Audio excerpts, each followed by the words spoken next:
अस्सलामु अलैकुम वरहमतुल्लाहि वबरकातुहू। हिंदुस्तान का सफ़र हम लोग शुरू किए हैं मिशन एजुकेशन और कुरानिक कंपटीशन के नाम से, और जहाँ भी हमारा जाना हो रहा है वहाँ मुनव्वर जमा को खूब सवाब मिल रहा है और हज़ारों में तादाद लोग आते हैं और वो सवाब लूट नहीं रहे। कैसे? जब मैं सलाम करता हूँ तो मुझे मुकम्मल सवाब मिलता है और आप लोग जवाब ना देकर महरूम रह रहे हैं सवाब से। और मैं कभी ऐसा नहीं चाहता कि मेरे सामने लोग बैठे हैं और मैं सलाम करूं और आप अल्लाह के सवाब से महरूम रहें। अस्सलामु अलैकुम व रहमतुल्लाहि व बरकातुहू। वरना अच्छा, ये दूसरी दफ़ा जो आप लोग जवाब दिए ना, इसमें भी ज़्यादा फीसद सवाब मुझे ही मिलने वाला है, क्योंकि बोल बोल कर करवाया मैंने, आपने खुद से नहीं किया है। तो नीयत अल्लाह सुब्हानहू व तआला देखता है हर काम में। वो जो खुद से करता है उसको अल्लाह का पूरा सवाब मिलता है, जो करवाता है तो उसका इन्वॉल्वमेंट नहीं होता है ना। बहरहाल अल्लाह बड़ा रहीम है, देने पे जब उतर आता है तो एक की बरकत से सबको भी दे देता है। तो यहाँ माशाल्लाह कोई ऐसे मासूम बच्चे भी वालेकुम अस्सलाम कहे होंगे, उसकी बरकत से सबको सवाब मिलता है। हालांकि मैंने कुछ बच्चियों से वालेकुम अस्सलाम सुना, बाकी मर्द हजरात से जवाब ही नहीं आया। वो शायद मोटिवेशन हजरत मौलाना हुज़ैफा साहब वस्तानवी से मिला है, क्योंकि कुरान पे आप लेक्चर देते हुए बता रहे थे कि ये अल्लाह की किताब कहती है कि चींटी जो चूंटी होती है उसमें लीडर फीमेल होती है, और जो शहद बनाने वाली मक्खी होती है वो भी लीडर फीमेल होती है। तो ऐसा लगता है कि झारखंड में लीडरशिप फीमेल्स उठाने वाले हैं और मेल्स जी हुजूर करते हुए फीमेल्स के पीछे गुजरते रहेंगे। बहरहाल ये कामयाबी, ये लीडरशिप उन्हें ही मैसर होती है जो मेहनत करते हैं, और उस मेहनत में इखलास अगर हो तो फिर अल्लाह की मदद भी आती है। बहरहाल मैं अल्लाह सुब्हानहू व तआला का बेपनाह शुक्रगुजार हूँ कि अल्लाह सुब्हानहू व तआला ने मुझे इंग्लिश टीचर भी बनवाया और मोटिवेशनल स्पीकर भी बनाया माशाअल्लाह। और सोशल मीडिया के ज़रिए से, यूट्यूब के ज़रिए से, फेसबुक और व्हाट्सएप के ज़रिए से ये अल्लाह का करम है कि अल्लाह ने मेरे जज्बात को सिर्फ हिंदुस्तान में नहीं बल्कि कई सारे देश में ये मैसेज को पहुंचाया है अल्लाह सुब्हानहू व तआला ने। लेकिन ये करम मौलाना हुज़ैफा साहब वस्तानवी साहब का भी है कि आपने मुझे रूबरू होकर बहुत से हिंदुस्तान के नौजवान बच्चे बच्चियों को कलाम करने का मौका आपने मुझे दिया है। मैं इस प्लेटफॉर्म से आपका भी शुक्रिया अदा करता हूँ। वरना मुझे अक्सर बहुत से लोग यूट्यूब पर, व्हाट्सएप चैनल पर, फेसबुक पर ही सुना करते थे, लेकिन आपके साथ जब से मैं जुड़ा हूँ मैं समझता हूँ कि लाखों लाखों का मजमा माशाअल्लाह उन्हें एड्रेस करने का अल्लाह ने मुझे मौका दिया है। और यहाँ बिलखुसूस इटकी झारखंड में ये मेरा पहला विजिट है। झारखंड आया मैं, लेकिन मैंने लेक्चर देने का मौका नहीं मिला था। तो इस स्टेट का ये मेरा मैं कोशिश करता हूँ कि मेरे पूरे जज्बात आप तक मैं पहुँचाऊँ। और ये फातिमा एकेडमी के रूह रवां शकील साहब जो उड़ीसा से आकर यहाँ माशाअल्लाह ये प्रोग्राम ऑर्गेनाइज किए हैं, आप लोग तमाम जितने तलबा है और जितने भी लोग ऑडियंस में बैठे हैं, खड़े हैं, धूप में, छाँव में, बालकनी में, यहाँ वहाँ जो दिख रहे हैं, जो नहीं दिख रहे हैं, उन सब को जमा का सलाम, मैं वेलकम करता हूँ इस प्रोग्राम को। और आप लोगों ने एक आवाज़ पर माशाअल्लाह 3-4 दिन कबल किसी को नहीं पता था यहाँ प्रोग्राम, और सब जमा हुए माशाअल्लाह। जैसे मौलाना हुज़ैफा साहब वस्तानवी एम्फसिस कर रहे थे कि कुरान का सीखना कितना ज़रूरी है, उस पर मैं कुछ रोशनी डालकर फिर मेरे टॉपिक पर मैं आता हूँ इंशाअल्लाह। एक लड़का जब पैदा होता है तो बाप उसको चलना सिखाता है, उसको अपनी मादरी ज़ुबान बोलना सिखाता है, उसको साइकिल चलाना सिखाता है, उसको स्कूटर चलाना सिखाता है, उसको स्विमिंग सिखाता है, उसको स्कूल भेजकर a+b² का फार्मूला सिखाता है, उसको और मज़ीद ज़ुबानें, इंग्लिश, हिंदी, उर्दू और मज़ीद ज़ुबानें, कंप्यूटर, क्या क्या न जाने चीज़ें एक वालिद अपनी ज़िम्मेदारी को पूरी निभाते हुए ये तमाम चीज़ें सिखाने की भरपूर कोशिश करता है। लेकिन इन जिम्मेदारियों में जो असल चीज़ सिखाना होता है वो अल्लाह की किताब कुरान मजीद, उस पर बहुत से वालिदैन नाकाम हैं, वहाँ फेल हो चुके हैं। तो ये बहुत ज़बरदस्त प्लेटफॉर्म है जो कुरानिक कंपटीशन इशातुल उलूम मक्कल कुआं की जानिब से ये होते जा रहा है। हर 3 साल होता है हिंदुस्तान में, और माशाल्लाह कोरोना की वजह से 1-2 साल नहीं हो पाया, उसके बाद फिर से शुरू हुआ है। और मुझे उम्मीद है और आने वाला इससे बेहतर होगा, और फिर आने वाले और इससे बेहतर होते जाएंगे इंशाअल्लाह। तो मैं उम्मीद करता हूँ कि हज़रत के बयान से आप लोग सब मुस्तफ़ीद होंगे, और तमाम वालिदैन जितने भी मदर्स हैं, फादर्स हैं, रिस्पॉन्सिबल गार्जियंस हैं, वो सब ये मैसेज आप घर ले जाएं।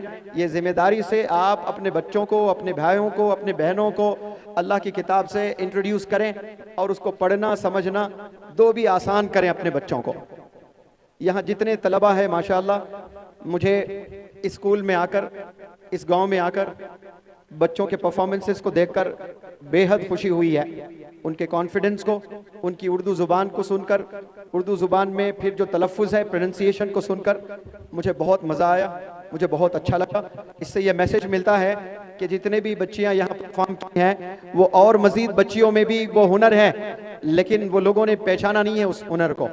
और मज़ीद बच्चों में भी वो हुनर है, अफसोस के वो लोगों ने अपने उस हुनर को, अपने उस टैलेंट को कभी रियलाइज़ नहीं किया, कभी पहचान नहीं पाया कि उनमें वो हुनर है। ऐसा बहुत से बच्चों में वो हुनर है माशाअल्लाह। तो जितने भी स्टेज पर कुरान की बड़ी बेहतरीन अंदाज में तिलावत किए, और वहाँ से जितने भी स्पीचेस दिए हैं, उन तमाम स्टूडेंट्स को मेरी तरफ से 1-1 हज़ार रुपये इनाम मिलेगा इंशाअल्लाह।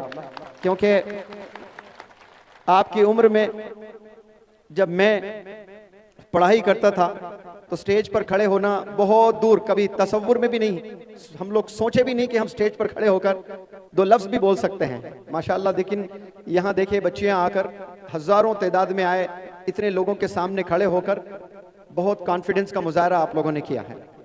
तो मुझे यहाँ बहुत से तलबा नज़र आते हैं, तो मैं पहले तलबा को एड्रेस करने की कोशिश करता हूँ, वक्त अगर मिले तो फिर पेरेंट्स पे बात करूँ, क्योंकि बहुत से बॉयज़ एंड गर्ल्स यहाँ पर बैठे हुए हैं। मैं आपके इल्म में एक बात ले आना चाहता हूँ, बहुत गौर से आप सब सुनने की कोशिश करें। माने कि हर जो चीज़ इस दुनिया में है, कुछ देर के लिए आप उसको स्कूल समझें। अपने घर में जो किचन है, उस किचन को आप स्कूल समझें कुछ देर के लिए। क्या समझना है आपने? आपके घर में जो किचन है वो क्या है? स्कूल है। बहुत उम्दा, वेरी गुड, आप सब मुझे सुन रहे हैं माशाअल्लाह। और आपके जो अब्बू ऑफिस जाते हैं, वो ऑफिस नहीं है, वो भी स्कूल है। क्या है वो? स्कूल है। और जिस ऑटो में बैठकर आप स्कूल जाते हैं, जो बस में बैठकर आप स्कूल जाते हैं, जो रिक्शे में बैठकर आप स्कूल जाते हो, और वो ऑटो भी स्कूल समझना आपने, वो रिक्शा भी स्कूल समझना आपने, वो बस भी स्कूल समझना आपने। Is that clear? बात समझ आई सब लोग को?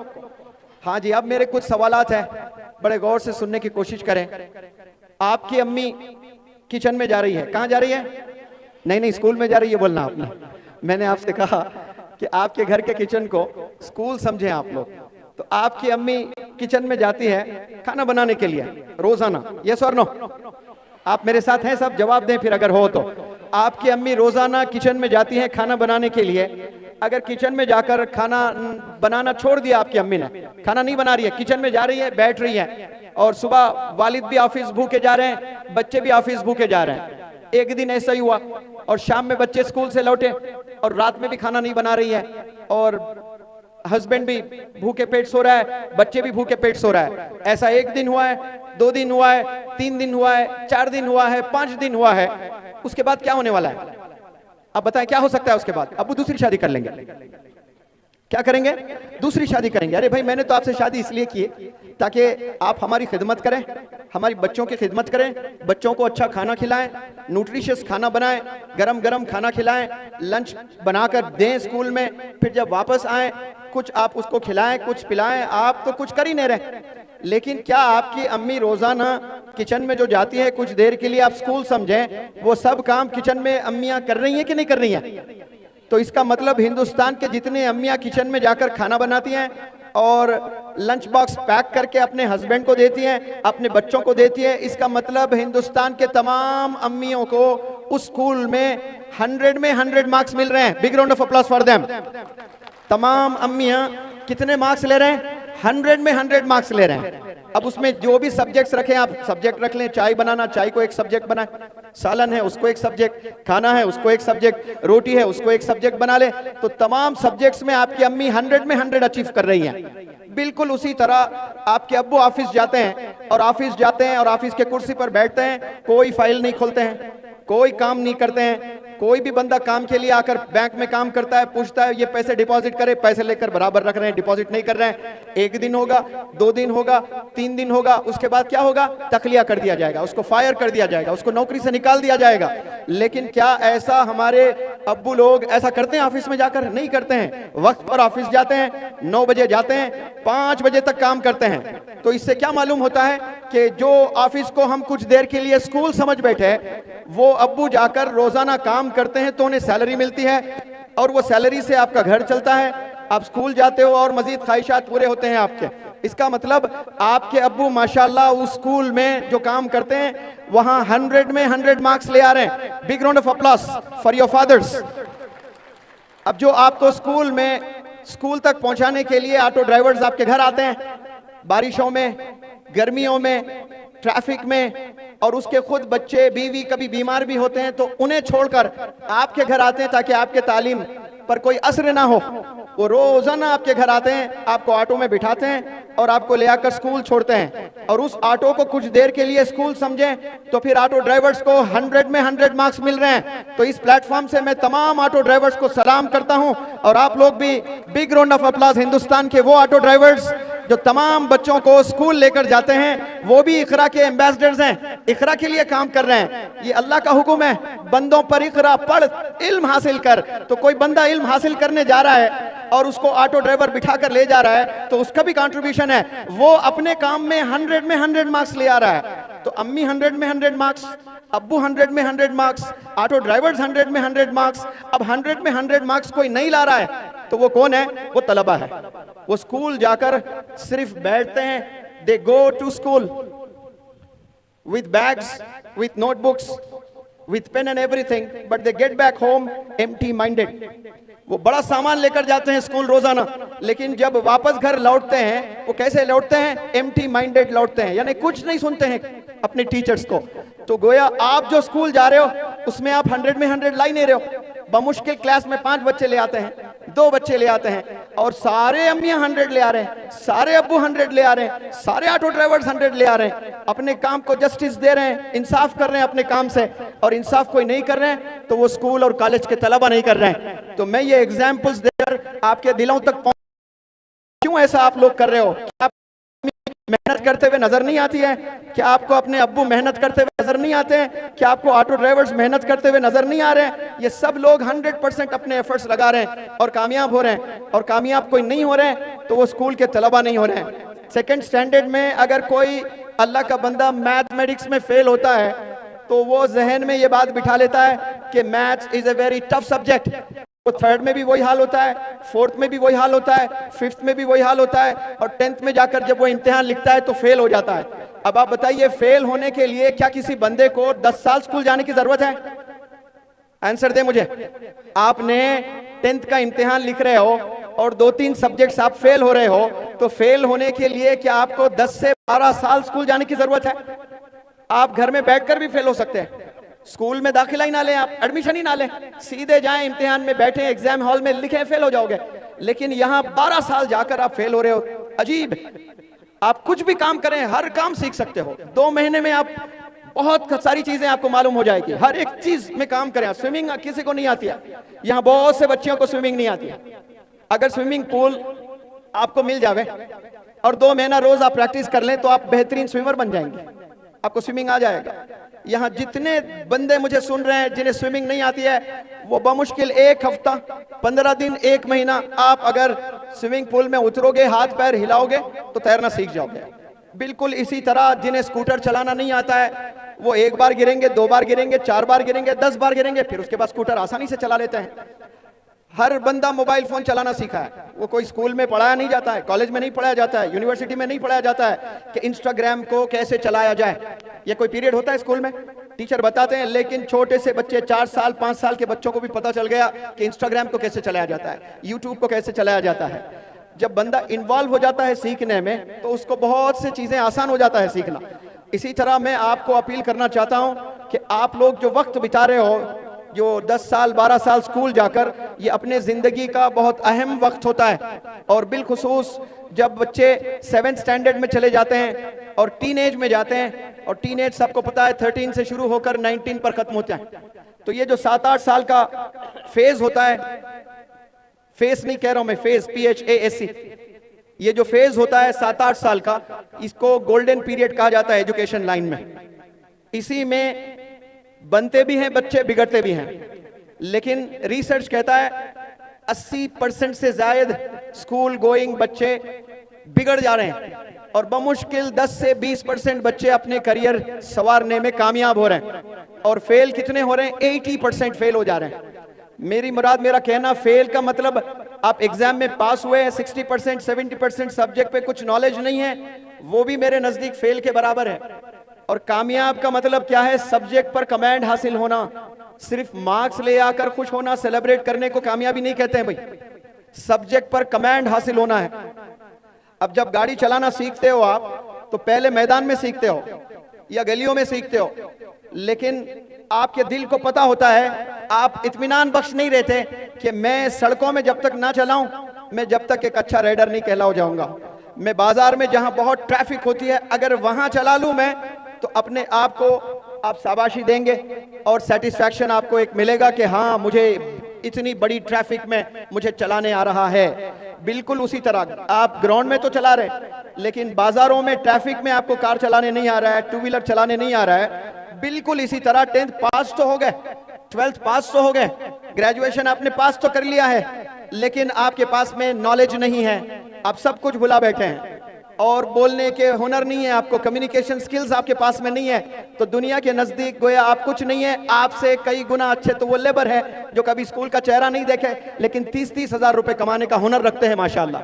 वो 30-30 हजार रुपए कमा रहे हैं, लेकिन यहाँ MBA भी कर लिए हैं बच्चे, बहुत इंजीनियरिंग भी कर लिए, कामयाब भी हुए हैं, लेकिन उन्हें 2 मिनट अंग्रेजी में गुफ्तगू करना नहीं आता है, 2 मिनट बात नहीं कर सकते हैं।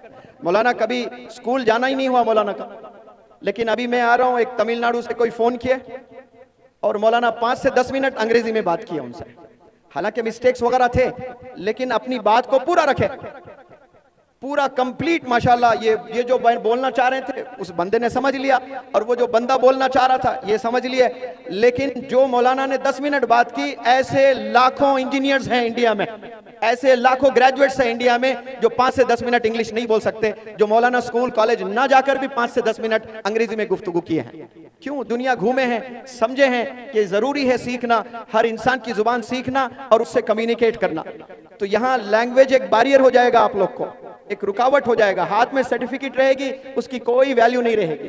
तो कॉन्फिडेंस जनरेट करें, कम्युनिकेशन स्किल्स पर फोकस करें। ये स्किल्स का जमाना है, स्किल्स आप सीखें, देखें किस में ज्यादा तरक्की मिल रही है, उस पर अपनी जवानी खपाएं, उस पर अपना वक्त खपाएं, मेहनत करें। और हर प्लेटफॉर्म से मैं कहता हूं, आप जो स्कूल में जाते हो और जिस क्लासरूम में बैठते हो, उस क्लासरूम में 30 से 40 बच्चे बमुश्किल होते हैं, और उन 30 से 40 बच्चों के नाम आप बखूब जानते हैं और वाकिफ है उन चेहरों से भी, लेकिन आप सबसे दोस्ती नहीं करते हैं। आप दोस्ती बमुश्किल 3 या 5 बंदों से करते हैं। वही 3-5 बंदे आपकी पूरी जिंदगी तबाह कर सकते हैं, और वही 3-5 बंदे आपकी पूरी जिंदगी आबाद कर सकते हैं। ये बर्बाद भी करते हैं, ये आबाद भी करते हैं। तो ये जो दोस्त आप चूज करते हो स्कूल में, कॉलेज में, बिलखुसूस स्कूलिंग के बाद में, अब 11th में जाते हो, 12th में जाते हो, या 12th कंप्लीट करके ग्रेजुएशन के लिए आप जाते हो, तो नया समा होता है, नया कॉलेज होता है, और नए लोग होते हैं, और वहां नए नए बच्चे बच्चियां जो नजर आते हैं आपको, आप दोस्ती करना शुरू करते हैं। तो 3 या 5 ऐसे बंदों से एक लड़का दोस्ती करता है, और वही 5 वही 3 बंदे दे कैन मेक यू और they can break you as well. आपको बना भी सकते हैं, आपको बिगाड़ भी सकते हैं, आपको आबाद भी वही करेंगे, आपको बर्बाद भी वही कर सकते हैं। यानी आपको देखना पड़ेगा। ईदेन जब आती है ना, आप कपड़े लेना होता है आपको, आप जाकर ऐसे ही एक शर्ट आपने चुना और खरीद लिया, ऐसा नहीं होता है। आप 10 दुकान जाते हो, हालांकि 1000 का शर्ट होता है, 1500 का शर्ट होता है, अल्लाह ने जिन्हें पैसों से नहीं नवाजा वो तो 500 के शर्ट में भी खुशी से ईद मना लेते हैं। 200 रुपए का भी शर्ट लेकर सेल्फी लेकर बड़े खुश होते हैं। तो वो 200, 300, 500 का शर्ट लेने जो भी बंदे जाते हैं और वो जो शर्ट लेते हैं तो ऐसा ही पसंद नहीं आता तो फेंक देते हैं, फिर दूसरा लेते हैं, फिर तीसरा, कुछ पसंद नहीं आया दुकान छोड़ते हैं, दूसरी दुकान में जाते हैं। ऐसे 10 दुकान में जाकर आप एक शर्ट खरीदते हो, बमुश्किल 1 साल 2 साल कोई पहनता है, उसको फेंक देता है, फिर दूसरा शर्ट लेता है। आपने शर्ट लेने के लिए 10 दुकान गए हो, अपने फ्रेंड्स को लेकर गए हो कि देखो आओ मैं इतना अच्छा नहीं हूं सिलेक्शन में, आप मेरा सिलेक्शन करें, मुझ पर कौन सा शर्ट ज्यादा जचता है मुझे बताएं। आप फ्रेंड्स के साथ में टोली बनाकर जाते हो एक शर्ट खरीदने के लिए।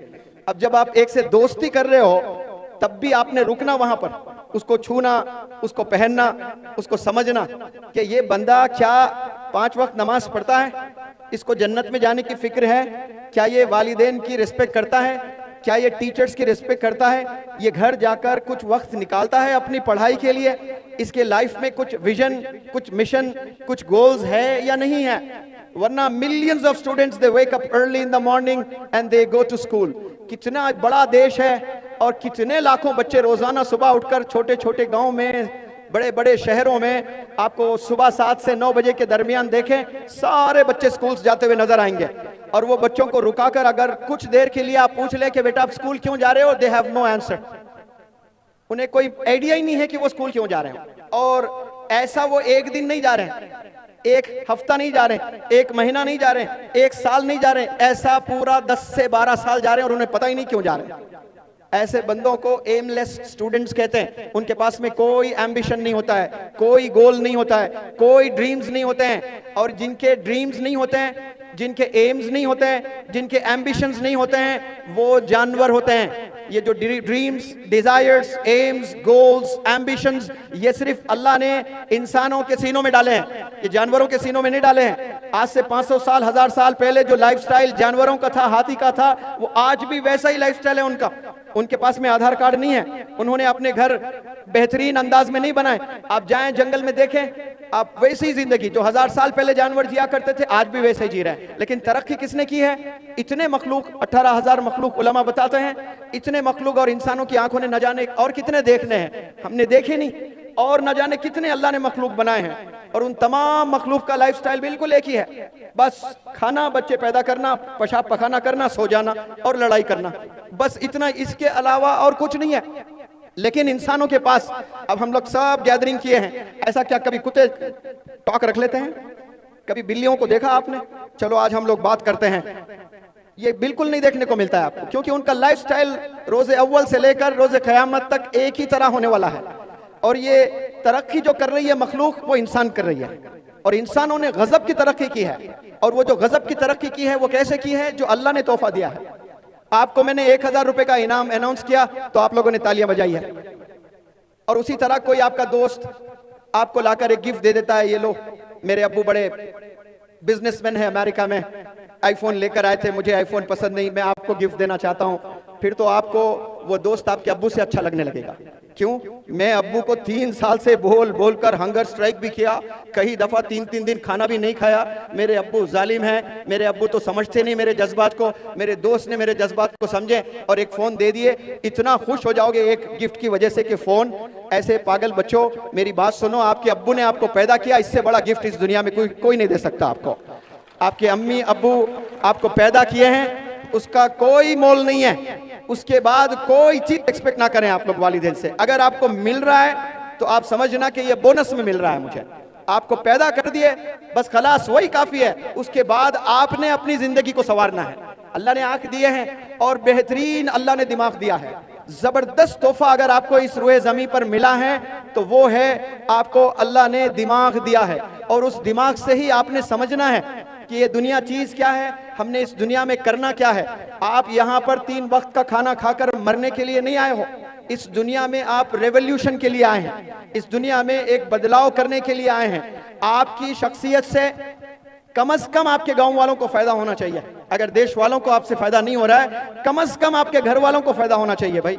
कम से कम आपके बीवी, आपके 4 बच्चों को फायदा होना चाहिए। लेकिन नौजवान बच्चे जो जवानी के वक्त को बर्बाद करते हैं और कुछ साल के बाद शादी होती है और बड़े अरमानों से बच्ची आती है कि मेरा हीरो होगा, मुझे ऐसा करेगा, मुझे लॉन्ग ड्राइव पे ले जाएगा, होटल पे ले जाएगा, मुझे हनीमून चांद पे भी ले जाएगा, ये सब ख्वाबें लेकर आती है। एक दिन में सारे ख्वाबें चुकनाचूर हो जाते हैं जब उसको हाल पता चल दुनिया क्या है। अब उसके पास ना जॉब है, ना स्किल्स है, ना एम्बिशन है लाइफ में। अब दोनों की जिंदगी बर्बाद। उसके बाद 2-4 साल के बाद, 5-6 साल के बाद 2-4 बच्चे पैदा होंगे, बच्चों को अच्छी नहीं दे सकता, न्यूट्रिशन सकता, और नए नए जगह घुमाकर एंजॉय नहीं पा सकता है। तो ऐसा आज हो रहा है। और ये जो नौजवान बच्चे आज स्कूल्स कॉलेजेस जा रहे हैं, 10-15 साल के बाद आपने भी तो शादी करनी है, आपके भी तो बच्चे होंगे, आप उनको कैसी जिंदगी दोगे? आपको जॉब कैसे मिल सकती है? ये तो कंपटीशन वाला जमाना है। एक जॉब अगर होती है तो 1-1 हजार लोग अपना रिज्यूमे लेकर खड़े रहेंगे, 1-1 हजार लोगों से आपका कंपटीशन रहेगा, 1-1 लाख लोगों से आपका कंपटीशन रहेगा। आप देख नहीं रहे हो, एक जमाने में नीट का एग्जाम बमुश्किल मौलाना 8 लाख लोग लिखते थे, अभी 20 लाख नौजवान बच्चे लिख रहे हैं। मुझे यकीन है कि ये साल 25 लाख लिखेंगे, आने वाले जमाने में 50 लाख लिखेंगे। एक दौर आएगा 1 करोड़ नौजवान बच्चे भी नीट का एग्जाम लिखेंगे। और बचपन से ख्वाब देखते आ रहे हैं कि मैं डॉक्टर बनूंगी, मैं डॉक्टर बनूंगा। ऐसे ही नहीं बनेंगे आप डॉक्टर, बहुत मेहनत करना पड़ता है आपको, बहुत कुर्बानियां देनी पड़ती है आपको। तो नौजवान बच्चों, अगर आप लोग कामयाब होना चाहते हो, आप लोग अच्छी जॉब हासिल करना चाहते हो, वालिदैन को खुशियां देना चाहते हो, तड़पते हैं वालिदैन, रोजाना जो आपके वालिदैन ऑफिस जाते हैं, मेहनत करते हैं, और उनसे जाकर कोई पूछे कि भाई इतनी मेहनत आप जो कर रहे हो, किसके लिए आप मेहनत कर रहे हो? एक ही जवाब आएगा, ये मेरे बेटे के लिए मेहनत कर रहा हूं। क्यों? क्योंकि मैं मेरे बेटे को कामयाब होना देखना चाहता हूं। लेकिन बेटा बेचारा वो 14 साल नहीं हुआ, ड्रग्स में मुलविस हो गया है, इश्कबाजी में मुलविस हो गया है, चोरी में मुलविस हो गया, जिना में मुलविस हो गया, इतने बड़े बड़े गुनाह करने लगा। वालिदैन कभी सोच नहीं सकते एक सेकंड, वालिदैन बल्कि डिप्रेशन में गए हैं, जिनकी सेहत बड़ी जबरदस्त है माशाअल्लाह, बच्चों की वजह से वो डिप्रेशन के शिकार हो रहे हैं। बच्चे बच्चियों की हरकत की वजह से 40-45 साल के जो पेरेंट्स हैं, उन्हें ब्लड प्रेशर बढ़ रहा है, उन्हें डायबिटीज हो रहा है, उन्हें थायराइड आ रहा है, उन्हें और मजीद बीमारियां आ रही हैं। और ये बीमारियां आने का सबब कौन बन रहे हैं? अपने ही बच्चे बन रहे हैं। और परेशान माँ बाप जो 70 साल में जाके मरना है, परेशानियों में जाकर वो 50 साल में ही मर रहा है। तो वो मारने वाले कौन है? वो नौजवान बच्चे, उन्हीं के खुद के बच्चे हैं। इसीलिए ऐसे बच्चों को मैं साइलेंट किलर्स कहता हूं। और वो जो साइलेंट किलिंग करते हैं, वो कोई छड़ी लेकर, कोई तलवार लेकर, कोई गन लेकर नहीं मार रहे हैं अपने अब्बू को, अपने एक्टिविटीज से मार रहे हैं, अपने गलत कैरेक्टर से मार रहे हैं, ये गंदे कामों से मार रहे हैं। और ये जो बच्चे गुनाहों में मुलविस है, ये कभी कामयाब नहीं हो सकते लाइफ में। लिख ले, ये जो इश्कबाजी ऐसी चीज है, इसमें 25% school college going children, talented children मैं बता रहा हूं, टैलेंटेड चिल्ड्रन, ये अपनी जिंदगी को बर्बाद कर रहा है। मेरे पास एक लड़का पढ़ने आया, 10th में 98%, 11th में 97%, 12th में 95%, और नीट की ट्रेनिंग लेने गया हिंदुस्तान का बेहतर से बेहतर इदारा एलएन में, और वो भी कोटा राजस्थान में। और वहां गया, शुरू 1-2 महीने जबरदस्त पढ़ाई कर रहा था, क्योंकि बचपन से वो पढ़ाई में बड़ा मजबूत, पढ़ाई में बड़ा कामयाब था। और हमेशा उसके वालिद ने कहा, केजी से लेकर 12th ग्रेड तक मेरा बच्चा हमेशा क्लास में टॉप ही रहा। लेकिन जैसा नीट ट्रेनिंग लेने के लिए ये कोटा गया है, ट्रेनिंग एलियन में लेने के लिए, वहां सिर्फ 2 महीने में इसने कुछ ऐसे बच्चों से दोस्ती कर ली है और ड्रग्स में मुलविस हो गया है। और इतना मुलविस हो गया कि ये अभी ठीक से पेन पकड़कर लिख भी नहीं सकता, उसके हाथ ऐसे कांप रहे हैं, इतना कमजोर हो गया है। ऐसा एक नहीं, हर एक वर्कशॉप में मेरे 5-5, 10-10 बच्चे आते हैं, टैलेंटेड बच्चे जो डॉक्टर बनने का पूरा हुनर रखते हैं। और वालिद 100% यकीन कर भी चुके थे कि ये मेरा बच्चा डॉक्टर बनने वाला है। लेकिन सिर्फ एक नए माहौल में जाकर, एक नए कॉलेज में जाकर, एक नई ट्रेनिंग के लिए क्या अपना गांव छोड़कर दूसरे गांव गया, तो 3 बच्चों से दोस्ती कर ली जो ड्रग्स में इन्वॉल्व है, तो आप भी 100% वही काम करोगे।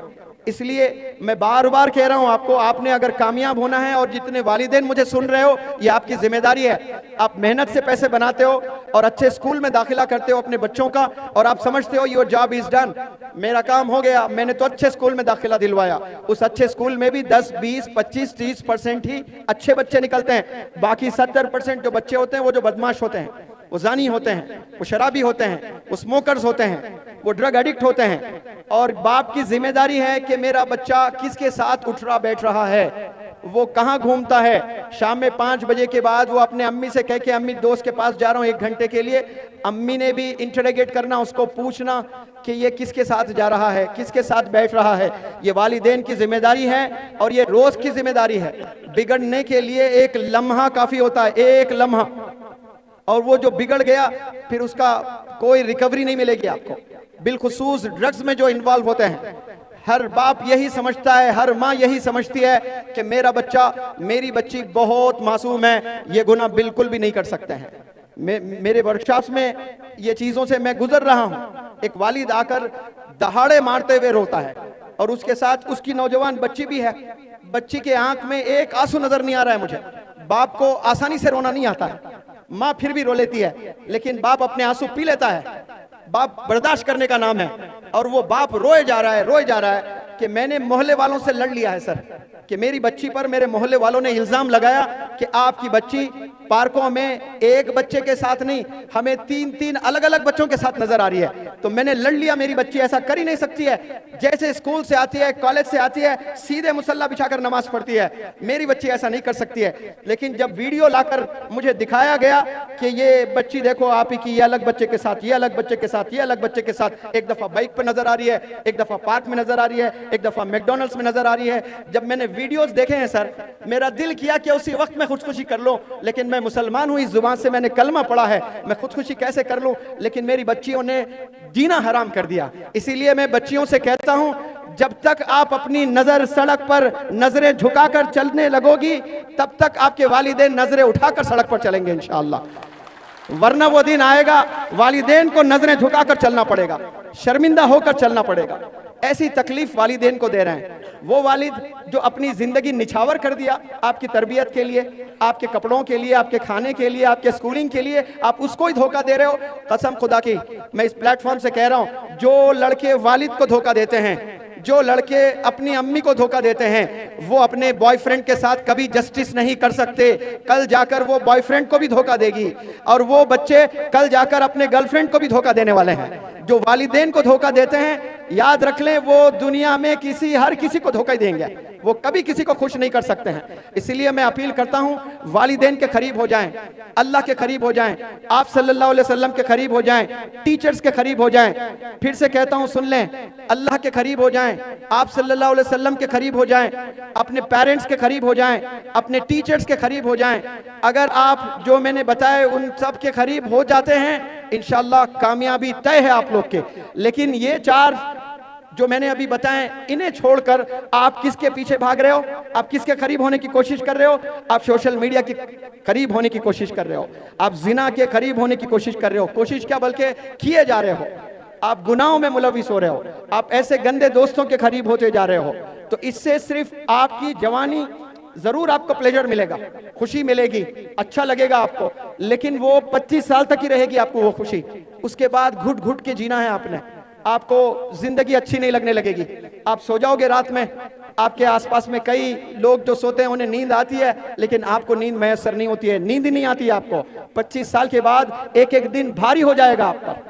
इसलिए मैं तमाम नौजवान बच्चों से, बच्चियों से अपील करता हूं, आपको मजा जरूर है इसमें, लेकिन याद रखें उसके साथ अल्लाह की सजा भी है, आपने वो सजा भी चखना है। फिर एक 10 साल का मजा है आपको जवानी का, उसके बाद और 50 साल आपके हैं।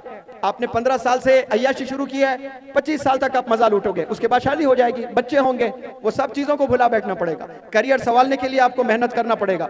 तो वहां 25 से अगर आप 75 ईयर्स भी जी रहे हो, तो आपके पास में और मजीद 50 साल है। और ये 50 साल आप कैसे गुजारोगे? परेशानियों में गुजारोगे, लोगों के पास जाकर भीख मांगते रहोगे कि मेरी बीवी बीमार है, इलाज का पैसा नहीं है मेरे पास में, ज़कात के भी चलेगा, दे दीजिए पैसे। ये नौबत आती है। मैंने बड़े बड़े घरानों के बच्चों को ये देखा। इसलिए अल्लाह सुब्हानहू तआला ने साफ साफ पहले बता दिया है कि इक़रा, पढ़, इल्म हासिल कर, हुनर हासिल कर, स्किल हासिल कर, नॉलेज हासिल कर। और ये जो हासिल करते हैं वही कामयाब होते हैं। और अल्लाह ने इस दुनिया को बनाया है, तो दुनिया को बनाने के बाद अल्लाह ने आप सल्लल्लाहु अलैहि वसल्लम को भेजा है। आप सल्लल्लाहु अलैहि वसल्लम ने कहा मुझे मुअल्लिम बनाकर भेजा गया, मुझे टीचर बनाकर भेजा गया, और साथ में एक सिलेबस अल्लाह सुब्हानहू तआला ने दिया कुरान की शक्ल में। इसका मतलब साफ ये है कि जो कामयाब होना चाहते हैं वो टीचर का हाथ पकड़े और किताबों में, जिंदगी गुजारे। एक हाथ आपका अगर टीचर के हाथ को थामता है और दूसरा हाथ किताबें थाम लेता है, तो वो फिर इंशाअल्लाह कल का मौलाना अबुल कलाम आज़ाद होगा इंशाअल्लाह, वो कल डॉक्टर APJ कलाम होगा इंशाअल्लाह। आप दोस्ती किताबों से करें, आप दोस्ती अपने टीचर से करें, आप दोस्ती अपने पेरेंट्स से करें। मैं देखता हूं मौलाना हजरत यहाँ बैठे हैं, अपने बच्चे, 2 बच्चे हैं माशाल्लाह, दोनों आलिम दीन, एक डॉक्टर बन रहा है, एक सऊदी अरेबिया में माशाल्लाह मदीना में बेहतरीन अरबी जुबान सीखते हुए और मजीद आलिमियत का कोर्स वगैरह कर रहे हैं। बिल्कुल दोस्तों की तरह आप बिहेव करते हैं, हंसी मजाक तमाम चीज़ें, फिर उसमें कभी सीरियस नोट आप बताते भी हैं तरबियत में ये चीज़ करें, ये चीज़ ना करें। तो ये आप जितना वक्त आपका टीचर्स के साथ आप बिताओगे, पेरेंट्स के साथ आप बिताओगे, अपने किताबों में आप बिताओगे, इंशाअल्लाह आपके पीछे एक काफिला चलेगा इंशाअल्लाह। इल्म के पीछे जो भी दौड़ता है अल्लाह सुब्हानहू व तआला उसे सिर्फ कामयाबी नहीं बल्कि उसको एक रिकॉग्निशन, उसे एक इज्जत भी मिलती है। तो आप लोग मेरी इन बातों को अपने घर ले जाएं, लिखें किताब में और फॉलो करें उसे अपनी ज़िंदगी में, बिलखुसूस अपनी ये जो जवानी, जो टीनेज होती है 19 ईयर्स तक, वहीं आपका पूरा करियर बन जाता है, वहीं आपका पूरा करियर संवर जाता है। तो आप ये गुनाहों से बचे। कुछ मैं गुनाहें आप लोग के इल्म में ले आना चाहता हूँ, बताना चाहता हूँ। इससे अगर आप बच जाते हो तो फिर कल के आप टॉप इंजीनियर भी हैं, डॉक्टर भी हैं, चार्टेड अकाउंटेंट भी हैं, बिजनेस एंटरप्रेन्योर भी हैं इंशाल्लाह। आप एक घर चलाने वाले नहीं बनेंगे, आपके मोहल्ले में अगर 100 बेवा हैं तो वो 100 बेवाओं को खाने देने वाले बनेंगे आप इंशाल्लाह। अगर 100 ऐसे घर हैं जब बच्चे स्कूल नहीं जा पा रहे हैं महज पैसों की वजह से, तो आप वो 100 बच्चों को स्कूल भेजने वाले बनेंगे इंशाल्लाह। ऐसे अपने करियर को संवारो। बचना किससे है आपने? बचना सोशल मीडिया से है। बचना किससे है आपने? बचना गंदे दोस्तों से है, बचना ड्रग्स से है, बचना गीबत से है, बचना जिना से है। अगर ये जिना से, ड्रग्स से, सोशल मीडिया से और गंदे फ्रेंड से अगर आप बचते हो इंशाअल्लाह आपकी कामयाबी तय है। और आप वालिदैन की जिम्मेदारी है कि आप अपने बच्चों को 5 वक्त की नमाज बाजमात मस्जिद में पढ़ाने की कोशिश करें। बच्चों में गजब का डिसिप्लिन आता है। जो सुबह फजर की नमाज वालिद अपने बच्चे को हाथ पकड़ कर ले जाता है, वो वक्त की कदर को भी जानता है और गुनाहों से भी बचता है इंशाअल्लाह। लेकिन वालिदैन ही नहीं पढ़ रहे हैं। अम्मी पाकिस्तान के सीरियल्स देखने में मशगूल है और अब्बू क्रिकेट मैचेस देखने में मशगूल है, और बेटे को कह रहे हैं चलो एग्जाम में पढ़ लो, और अम्मी फोन में टीवी देख रही है, अब्बू टेलीविजन में क्रिकेट मैच देख रहे हैं। अब ये सीरियल्स में अम्मी मशगूल है, क्रिकेट मैच में अब्बू मशगूल है, और बेटे को कह रहे हैं कि चलो पढ़ाई करो। आपने पहले कुर्बानी देना है, आपने टीवी देखना बंद कर देना, बल्कि टीवी को घर से निकाल दें। मोबाइल फोन कम इस्तेमाल करें वालिदैन अपने बच्चों के सामने। बच्चों के सामने मोबाइल्स बहुत कम इस्तेमाल करें। बल्कि मैं माँ से कहता हूं कि आप 2 घंटे अपने बच्चों के साथ बैठें, और वो मैथ्स पढ़ रहे हैं, साइंस पढ़ रहे हैं, आप बिल्कुल बैठकर देखते रहें। वो देखना भी आपके लिए इबादत है, सवाब है, क्योंकि आप गुनाहों से बचा रहे हो, आप इकरा इल्म से करीब कर रहे हो अपने बच्चों को। लेकिन कौन सी माँ अपने बच्चों के साथ 2 घंटे बैठती है? बमुश्किल 5% ऐसे अम्मियाँ होंगी जो बच्चों के साथ बैठती हैं। छोटे बच्चों के साथ तो सब माएँ बैठती हैं, जैसे 7th स्टैंडर्ड पे चला जाता है तो सब छोड़ देते हैं। तो मैं चाहता हूं, मैं अपील करता हूं तमाम पेरेंट्स से कि अपना वक्त निकालें, अपने बच्चों के साथ रोजाना बैठें, उनको अच्छे लोगों से मिलाएं, अच्छे उलमा से मिलाएं, अच्छे टीचर्स से मिलाएं, और स्किल्स डेवलपमेंट के लिए आप जितना पैसा खर्चा करना चाहते हैं उतना खर्चा करें। ये फ़ायदा ही फ़ायदा होने वाला है इंशाअल्लाह। ये ज़माना स्किल्स का है, बहुत कंपटीशन का है। अपने बच्चों को गुनाह से बचाएं, फ़ोन से बचाएं, जिना से बचाएं, सोशल मीडिया से बचाएं। आप जो कॉलेज जा रहे हैं वो कॉलेज के टीचर से हफ्ते में 2 बार जाकर मिलें कि मेरा बच्चा कैसा पढ़ाई कर रहा है, रोज़ आ रहा है कि नहीं आ रहा है, मेरी बच्ची रोज़ आ रही कि नहीं आ रही है, इसके फ्रेंड्स कौन हैं, फ्रेंड्स का कैरेक्टर कैसा है, क्या फ्रेंड्स पढ़ाई में अच्छे हैं कि नहीं हैं, फ्रेंड्स का बिहेवियर कैसा है टीचर्स के साथ में। ये इंक्वायरी वीकली वंस ज़रूर करें आप लोग पेरेंट्स, इंशाअल्लाह तो एक रेवोल्यूशन आएगा। मुझे यकीन है यहाँ के तलबा में, यहाँ के तमाम अफराद जितने आकर बैठे हैं इस धूप में, गजब का डिसिप्लिन मैं आप लोगों में देख रहा हूँ। इरादे की जरूरत है, इरादा कर लें इंशाअल्लाह यहाँ से एक रेवोल्यूशन आएगा। यहाँ से फिर से एक मौलाना अबुल कलाम आज़ाद पैदा होगा, यहाँ से फिर से एक भारत का इंशाअल्लाह एजुकेशन मिनिस्टर बनेगा, और कामयाबी आपको मैसर होगी। जज़ाकुमुल्लाह खैर। अस्सलामु अलैकुम।